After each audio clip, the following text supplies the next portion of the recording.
Aloha! My name is Boris Raisin. I'm an immigrant from Ukraine who came to Hawaii in 2015 with no money, no connections, and no knowledge of English. Today, I own and run several multi-million-dollar businesses. Best Flooring in Honolulu, a flooring store, and Roro, a brand under which we sell flooring, wall paneling, moldings, and a variety of other products. On this channel, I share my journey and provide advice to help business owners like myself to avoid the mistakes I made in the past. I firmly believe that it's better to learn from others' mistakes rather than spending time and resources making the same errors yourself. If you agree with my views, please follow my channel and like this video to help me create more content like this. This is the second video dedicated to one of the biggest challenges the business owners face in Hawaii, labor force. In my previous video, I've shared some of the conditions that make the Hawaii labor market one of the hardest places to run a business. In this video, I will share problems that those conditions create. Here are 10 problems that most business owners face in Hawaii. Problem: hard to find reliable people. First, because Hawaii is such a party place, a lot of the time employees party too much and not show up or come late or under the influence of alcohol or drugs. Second, since it's so easy to find another job or start earning money doing side hustling, employees can quit at any time without prior notice. Problem: hard to get long-term commitment. First, a lot of people that I was interviewing don't see Hawaii as a lifelong home. That is why they are looking for something temporary to pay the bills until they move to the next place when they are tired of Hawaii. Second, especially during the first year of work, the chances of employees quitting is super high, since they're under the impression of missing out on life while they are working. Problem: hard to get qualified labor. First, due to the workforce leakage to other states, low work immigration, and low engagement of local population, finding specialists take a lot of time, money, and energy. Second, worth mentioning, low interest in career and hard grinding jobs due to the wish for a chill and relaxed life, leading to skilled candidates to choose low stress, low qualification job. 3. Availability of a high number of remote jobs doesn't help at all. This creates another leak for qualified candidates. Problem: hard to find full-time workers.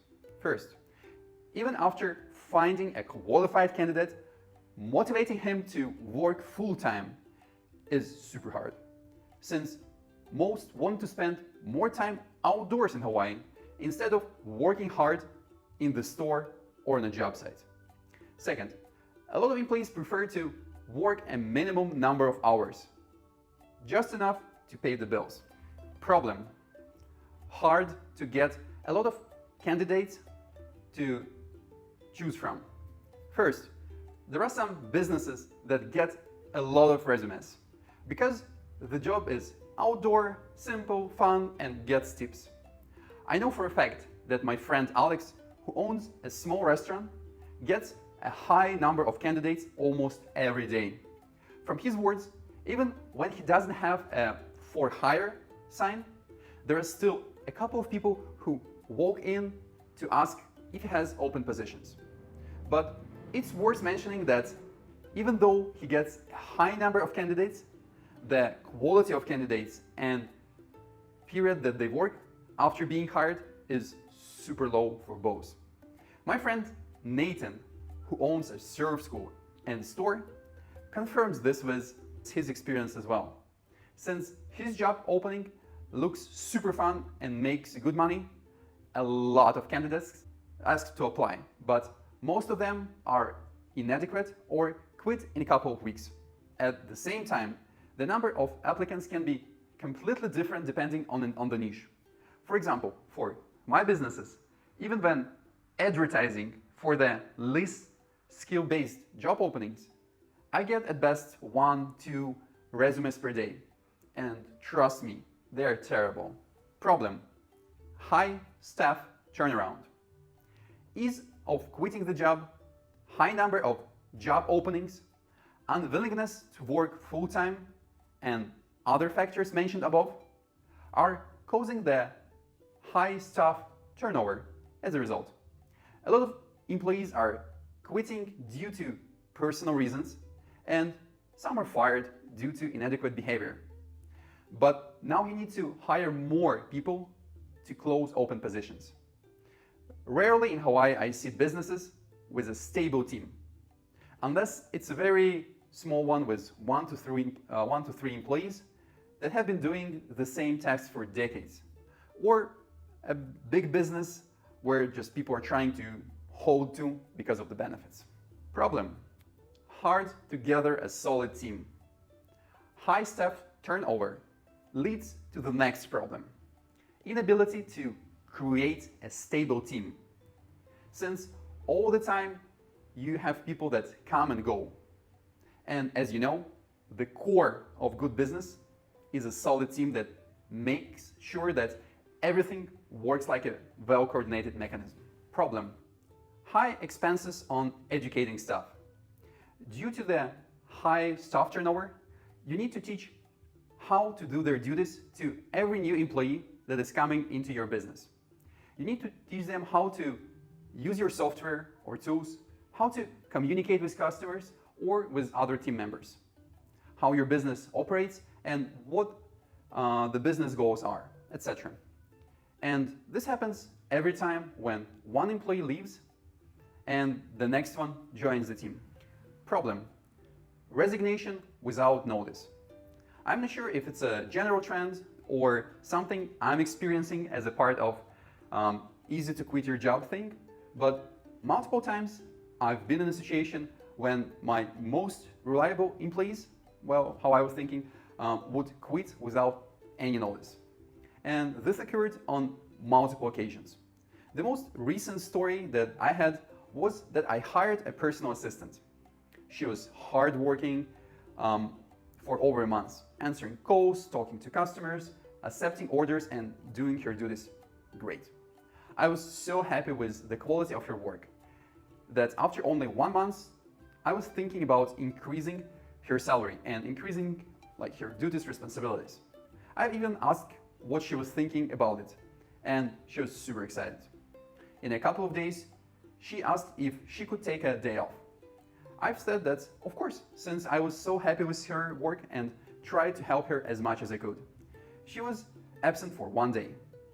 Then she asked to extend for another 3 days, then for another week, and then she disappeared without any explanation. I was shocked, to say the least. I've tried to contact her number of times to at least make sure that she was okay, but no answer. Half a year later, I found out from my friend that knows her that she works at our mutual friend's business. This happened to me on multiple occasions.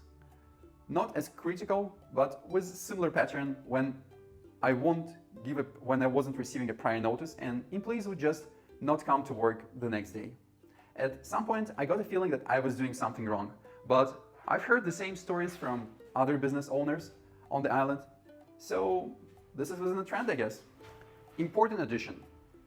Most people that came to Hawaii and are reliable, hardworking, and goal-oriented, from my experience, will end up working with you either to learn the trade or to earn enough money to start their own business. Here's my latest experience from a week ago that supports this and previous thoughts. My latest personal assistant worked for me for 3 weeks. Super happy with her results and how fast she was grasping all the aspects of the duties that she was responsible for. 3 weeks down the road, she asked to take time off to resolve issues with her primary job. From her words, she was overwhelmed with the amount of pressure she was experiencing from both jobs she was doing. I'm here to help. Sure, take the time you need to sort things out.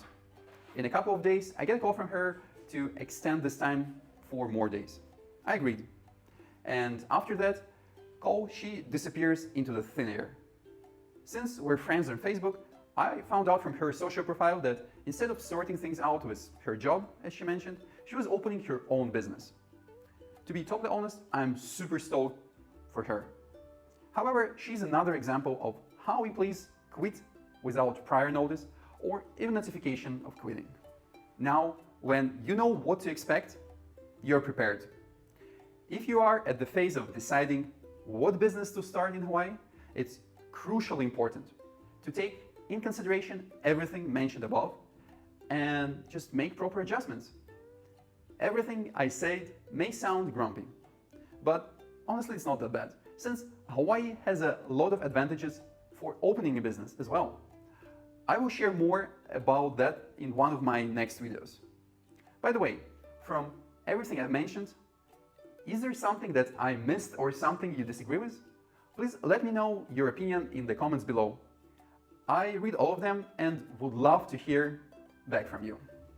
Here we are, 10 problems that Hawaii business owners face when starting or running a business in Hawaii. In my next video, I will share 10 bulletproof solutions that can solve labor force problems. Please like this video and subscribe to my channel. My goal for today is to gain 1 new subscriber. You can help me achieve that right now. See you in my next video. Have an amazing sunny day. Mahalo.